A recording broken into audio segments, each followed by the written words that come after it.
พี่น้อง ซื้อแม่ เปิดภาพมา ซื้อยัง เห็นผู้บ่าวรอๆพี่น้องเอ้ยว่าแม่ สบายดีเด้อมาซื้อน้ำมันพี่น้องเอ้ยสีลงไปบ้านทุ่งวายพี่น้องซื้อน้ำมันสบายดีเด้อเด้อ สบายดีพี่น้องเอ้ย เดินทางมาซ้ำหนุ่ม เท่าไรน้ำมันน่ะ 100,000 ตุกเท่าไรน้ำมัน 100,000เก้า พี่น้องเอ้ย เด้อ โผดโผลีได้เนาะ อย่าพาเด้อ เอาน้ำมันลงคือ100,000พี่ เดี๋ น้ ย อ ว ง เด้ออย่าพากันต้องหาใหม่กันเด้อ จ่ายเอง มันบ่คือในปั๊มเลย มันเป็นจะได้ อันนั้นตัว จะ นี้ ต้องบ่ มันเต็มอันนั้นไว้เดี๋ยว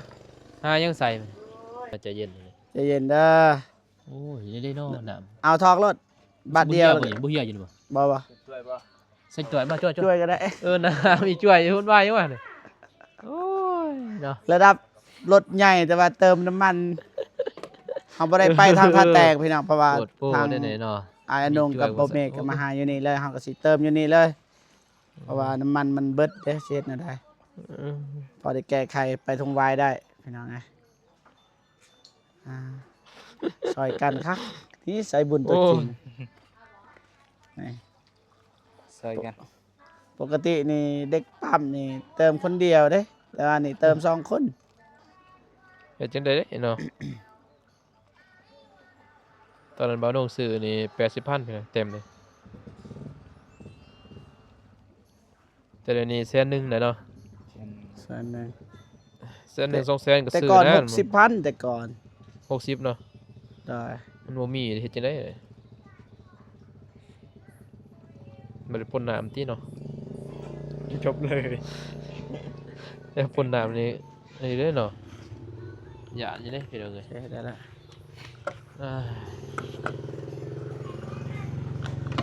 เอาฮอดใส่เด้100,000ฮอดอยู่บ่ รถทุ่งวาย ซื้อน้ำกิน เนาะ สีย่างบาดเลย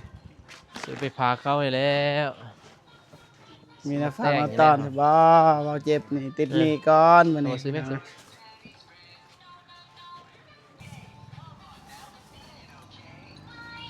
คนรอซื้ออาหารไปฝากน้องๆเพิ่น ซื้อ จ้าบ่มีลิขสิทธิ์บ่ นะบ่มีดอกเพลง มี หน่อย เลยมีเลย เอ้ยซื้อยังดี มา เดี๋ยว มา นี้ให้น้อง หน่อย น้ำคน เปิด นี่ เพลงทางนั้นพี่น้อย ซื้อมักใหม่นี่ซะ โทษซื้อปลาทูซะมีบ่ปลาทูอยู่ซื้อปลาทู น้ำกินน้ำกินทุกอย่าง นี่ปลาทูป่ะ 3 ตุก ปลาทู ด้วย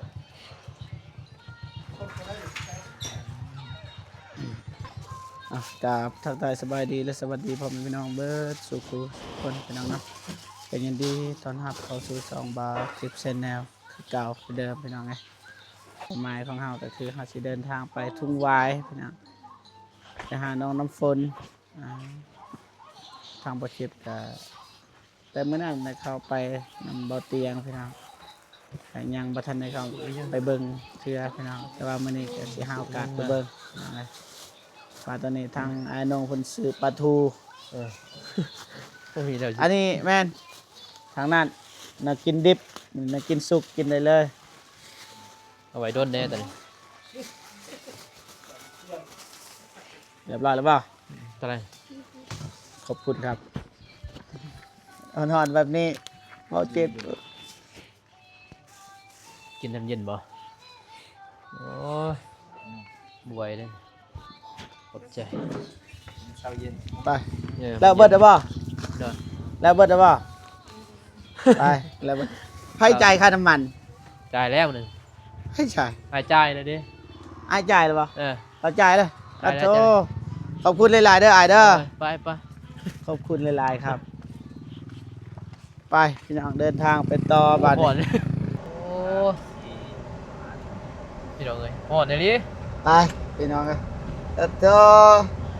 มื้อนี้บ่เจ็บมีมือกลองแล้วพี่น้องเอ้ยยืมเด้อไอ้เตียงเอ้ยมายืมแหน่จากมือจากได้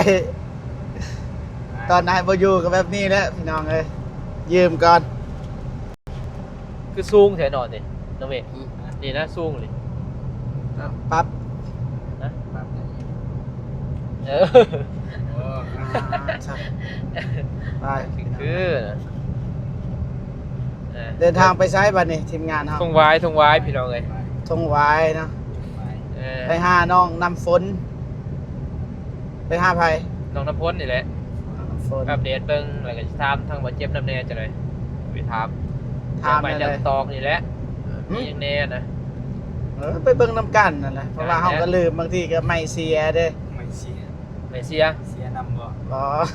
เพราะว่า หันแหละยังว่าหันแหละเฮาก็บ่มั่นใจซื้อเอาไว้แล้วก็ ปวดเพิ่นก่อนว่า วัดเบิ่งว่ามีใหม่หยังแน่ใหม่หยังแน่ 52 5สร้างนี่แหละ โดยมีงบหรือบ่ทางใดมีงบ งบก็บ่มีแต่6ล้านเด้ทางเบาเตียง ทางบ่เตียงกันบ่ เออ มื้อนึงก็ได้อยู่ได้ไม่แต่ให้อายไปเบิ่งหั่นแหละว่าบ่ครบเป็นหยังเพราะว่าน้องก็บ่ฮู้ ยังมันย่อนะ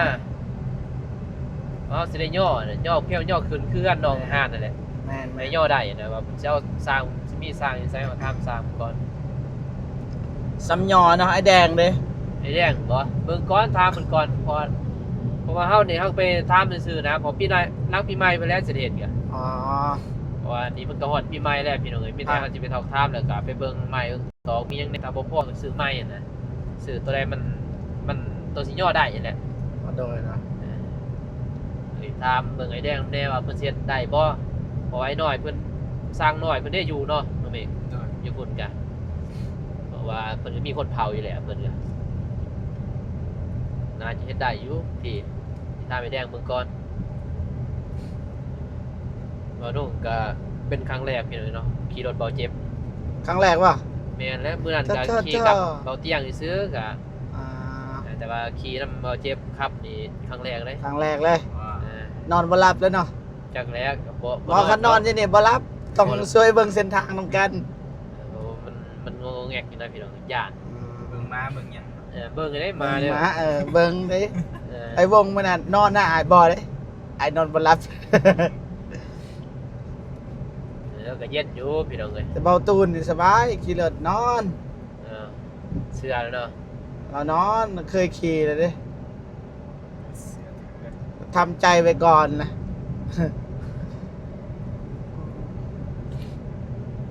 แต่ว่าบ่เจ็บขับบ่ไหวเนาะพี่น้อง หึ ขับบ่ไหว40 60ซื่อๆเนาะ ธรรมดา 40พอแล้ว เออ40สิวางได้มาเด้อ มา มาได้พี่น้องเอ้ย 40ก็บ่ไหวคำว่าบ่ไหวได้รถใหญ่ขึ้นไป40แล้วมันบ่ไหวสะระดับ60ขึ้นเงินไหว เดี๋ยวพ่อน้องน้องพวกน้องนำน้องนั่นอยู่ทางหลังมันจังวินหัววินเนาะ วินบ่ รถอันนี้วินเด้อ เปิดแว่นก็ได้ บ่เป็นหยังเนาะ อะไรบ่แม่ก ไป ความรู้สึกที่ได้จับกองก็บ่เจ็บ ปกติเลย ปกติเคยจับกองตลอด จับกล้อง แต่ว่ากองเฮานี่จะจับบ่นิ่ง ก็สิซอยกันนั่นแหละสิเป็นหยังเนาะคือกันนั่น บ่ แหละ นิ่งเลย บ่นิ่งกองเฮามันบ่นิ่งอะนะ สั้นเลยเนาะ สั่นมันบ่ได้กันสั่นนะ ยิบ แต่สิซื้อไม้หั่นแหละ กันสั่นตอนไปไสเลย ฮะโอ้เพแล้วแต่โดนนะ เท่แล้ววะ ไตาแน่ เพมันแต่ไอ้เตียงบ่เพเงิดคือกัน เจ้า น้องอ้ายก็ยังใส่ได้อยู่เห็นเบาสายมันใส่มันยังใส่ได้อยู่บ่ มั เป็น นห ต ยัง กน้ำเด้อของน้องตก เออ โอ้แม่เลย ตกน้ำก็แล้วเด้ แบบอยู่ซื่อๆท้ายแล้วนี่ก็ไฟเต็มอยู่สึกแงก มันร้อนเด้ เป็นนั่นแหละกันเปียกมา เออมันร้อนหัวมันแห้งอย่างเงี้ยต้องพดน้ำเลยตลอดได้อยู่ เฮ็ดหยังแน่มื้อนี้ นะ อ้ายน้อง จะได้ เรียกมื้อนี้เฮ็ดหยังแน่ วางยานะ โอ้ไปเบิ่งน้องนูเอาเขาไผ่ซะ อ๋อ แล้วก็ไปเบิ่งสวนเบาเตียงนั่นจะรอกัด ที่รอกัดซะ โอ้ยถึงกัดถึงตายนะ โอ้ กระเพาะก็ตายเหี่ยวมันเหี่ยว คนบ่ตก คนบ่โต บ่ได้อดบ่ คน อดก็บ่ไหวดอก บ่ทันทั่วถึงมือ มันบ่ทั่วดอกมือหนึงก็ได้บ่10 มันต้อง เทล ตอนนี้คอยพดไปเลยเหี่ยวไปนั่น เออมันแตกแน่ได้เบาเวลาเขาปลูกมันแตกลายดิ บ่ทันไม่ได้เฮ็ดอันนั้นและไฟนำอีหยังแหละคือถ้าพอเราเฮ็ดนะ เกิด สปีกเกอร์ สปริงเกอร์ได้อยู่แต่มันบ่ใส่งบลายเลยอะ ก็ดีกว่าให้มันตาย เกิดมา ฝ ใส่ นก็บ่ตกบ่แม่นยามปลูกกาแฟนะนี่นะ เอาก็ยังบ่ทันฮอดดอกแต่ว่าเราปลูกยามมันก็พูนและเดือน6เดือน5ไปแล้วแต่ยามแท้ๆเนาะน้องหมีเนาะแต่ว่ ยามฝนนั่นแหละทางบ้านเฮาเนี่ยอู้แบบตอนเช้าก็ฝนพากันแข่งฝนไปปลูกแบบนั้น เออ เป็นเลยบ่มีคำว่าตายแบบมันฝนเบิดมือ มี เลย ตายมีแต่ว่าอยากจะรอให้ซื้อยามนั้นแต่ยามนี้ยังจะรอคือเก่าบ่วิดดอกจะรอ เหี่ยวกันมันก็สองโกกสาม เรียบร้อยแล้วป่ะน้องนู ร้อยเลย เรียบร้อยแล้วไฟฟ้าอันไหน แม่ไปแวะเบิ่งอยู่เพิ่นกำลังต่อสาย กำลังยั่งเด้ อ๋อได้แซดหาน้องนูอยู่เฮ็ดหยังเพิ่นว่ากำลังต่อไฟต่อสายเข้าอะนะ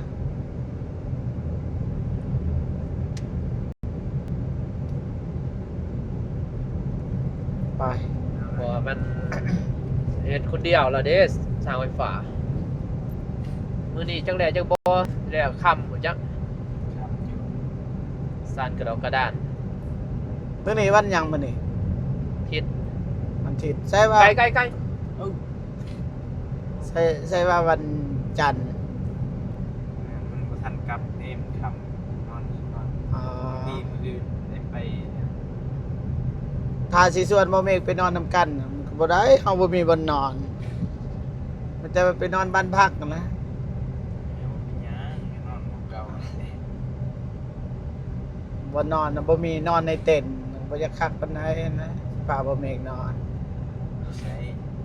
เรือ เต็นท์นอนเต็นท์ไหนเฮาบ่มีห้องนอนอีหยังอีหลีไอ้เตียงเราเคยเข้าไปหรือบ่เคยเข้าไปหรือบ่ในเฮือน กันตัวจะนอนกันได้บ่ แม่น หยัง ยังบ่ แต่เขา ท่านเข้าได้บ่เห็นเข้าไปก็เห็นเต็นท์เลย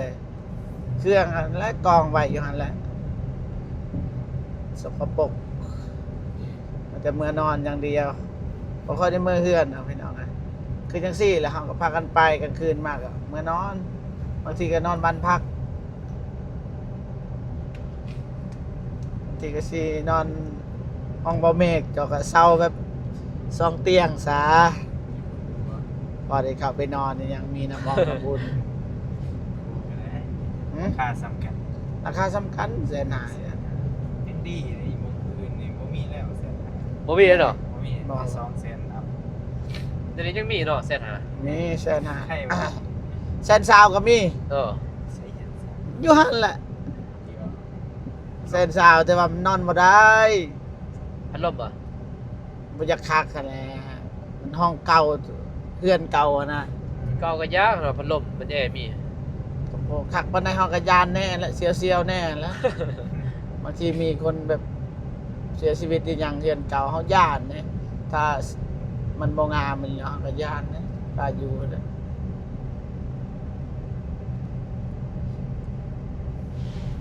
แต่ว่าเดี๋ยวนี้น่าสิบ่มีติแต่แสนห้าแหละแสนห้ามาทานซะ ห้องโตเบื้องแถวสูงๆก็แซ่หาบ่ แสนห้าเบิดนะ ทางเขา ตึ เนี่ย กนั่นแม่ โอ้ น ก็ดีเลย คันตึกไอเตียงพุ่นมันสิขึ้น มันมี250,000 200,000 ไอเตียงเรานอน200,000 เลื่อนบ่เมก50,000 200,000ก็ยังถืออยู่นะยังโอเค ถูกว่ะถูกอยู่บ่ ยังก็ยังต่ำอยู่นะถ้าเทียบใส่คืออื่นสำหรับว่า อันและยังว่าแบบคนแบบมาพักแบบบ่ขาดสายอะนะเอามาพัก 300,000 เพราะว่ามันบ่แพงเด้อแต่ว่าซอห้องก็สะอาดแน่แหละก็พอดีเนาะ พอดี สิว่าสะอาด ธรร ก็ มดาอยู่นะ ธรรมดา จุดกันขี้ขี้ให้ เปื้อนก็บ่ธรรมดาเลยบ่เมกเนี่ยเขาฮู้เบิดแล้วของแฮมนั่นพนักงาน ไปก็ไปเตียงยามใดมันจะไปนอนอยู่หั่นฮู้เบิดแต่บ่ค่อยเห็นหน้าดอกครับสิบ่เห็นหน้าเพราะว่าบางทีพนักงานเขาอนามัยเขาก็ออกมาแต่หันก็ขึ้นรถเลยแล้วก็ไปคันสิฮู้กับผู้อยู่เคาน์เตอร์นะ นะ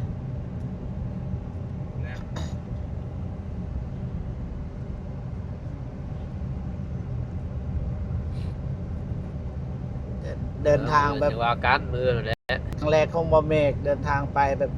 บ่มีเตียงไปนำมันนะ ไว้ ส่งวาย เอ่อ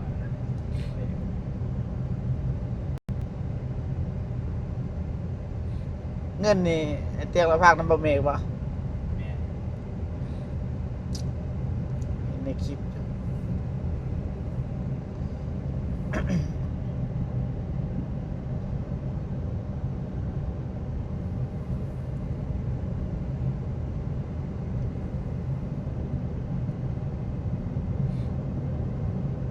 จวดเนาะ ดังเนาะ ฮะ ดังแห้งนี่เนาะ ดังยัง เสียงน่ะนะ บ่ได้ดังแล้วเสียงบ่ได้ยินได้เสียงรถ คือดังอู้ เสียงลม เสียงลมเหรอ นี่แหละแอร์นี่ปิดก็บ่ได้ยิน แต่ว่าเฮาฮอดอีกมันเปิดแอร์ เอาไว้เนาะ ดัง มัน แห้ง แห้ นี่ ง เนาะ เด้อ ผ่อนบ่าใจขาด แต่ว่าเสียงบ่ค่อยได้ยินเหมือนกันเปิดแอร์ ฮอดเนี่ยเว้ยเปิดเนาะ เปิดปะ เออ เป็นรถ บ่ค่อยได้ยินเสียงอีก พัดลมแห้งนี่เนาะโอ้ แห้งแอร์ยังดีอยู่นะ เออโอ้ ธรรมศาสตร์ ออโต้เลยตัวนี้นี่มันเปิดให้ โดยที่เฮาบ่ได้ปรับ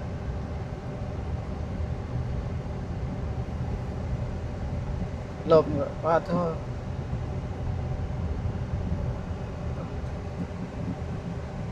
แห้งอะไรเป็นยังไงเนาะลมกันดังอ๋อเนี่ย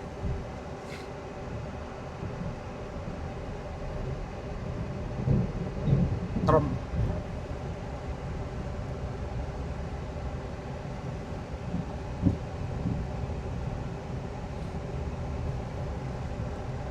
โอ้ เสียดี ใส่เด้อคนรู้จักบ่หรือว่าไผซอยบ่ได้นะ โอ้ยยิ้มเลย ซอยบ่ได้เด้อรถนี่เด้อบ่คือรถไอ้เตียงเด้อ เออ เต็มเลยกับกาแฟอย่าง เอาไว้แล้วเนาะ ซอยบ่ได้ได้ยอมแล้ว ปะได้เยอะ โอ้ธรรมศาสตร์แต่ว่ากล้องเฮามันบ่เห็น เห็น บ่เห็น ได้อยู่แล้ว เป็นเทปานอย่าง แม่นพายาหน่อยหนึงแบบทางไกลมันบ่เห็น เห็นเยอะนี่โอ้งามวิวพี่น้องเอ้ย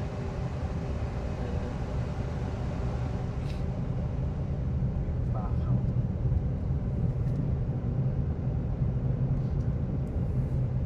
จะ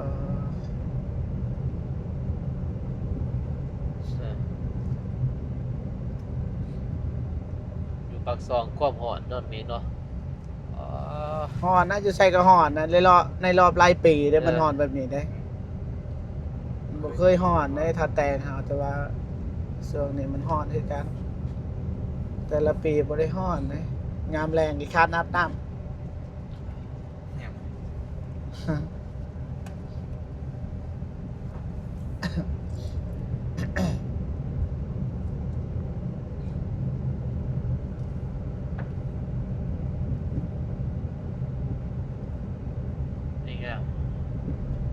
10 นาทีฮอดไปเลยขี่รถ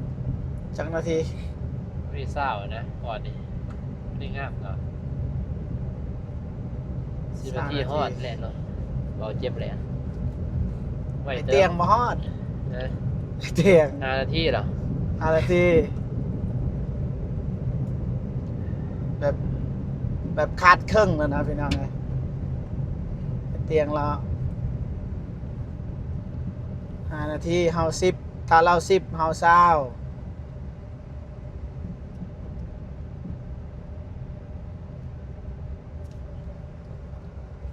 หมดแล้วมา หมดแล้วพี่น้องไง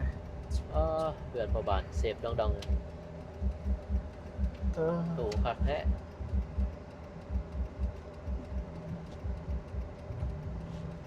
ได้บ่ ไหนอยู่ ไม่ต้องกลัว ญาติอยู่ได้พี่น้องเลยต่ำเลยบ่เห็นจังเลยเนาะรับตาครับนะ ไปรับตาครับแหม่ อ่ะ กุกกัก ไป กัน รับตาแล้วค่อยขับไปแล้วเพราะว่าเราบ่เคยตอนรถมันค้างครั้งแรกมันค้างนะฮะ เคย ต้องฟังเอาคิดว่ามันติดที่จริงนะมันบ่ได้ติดนะแต่ว่าเราบ่เคยแบบรถเราบ่เคยไปทางนี้นะ จุดข้างเลยบ่ เพราะว่ามันค้างบ่แม่นมันปิ่นนะปึ๊บเราคิดว่ามันติดที่จริงมันบ่ได้ติดมันปิ่นแบบว่าก้อนหินน้อยๆนะแต่ว่ามื้อนี้นี่สิขับแบบบ่ให้มันปิ่นแบบคักเลยนะ ไอเตียงก็บ่เคยไปทางนั้นเฮาสิไปทางไอเตียงบ่เคยไป ทางไหน นะเบิ่งรอดทางนี้บ่ได้มันปิ้นทางนี้สิไปทางนี้เอานี่ทางนี้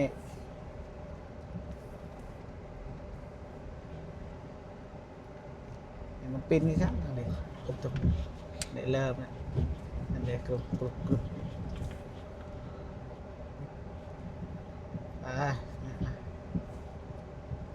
ฮอดแล้ว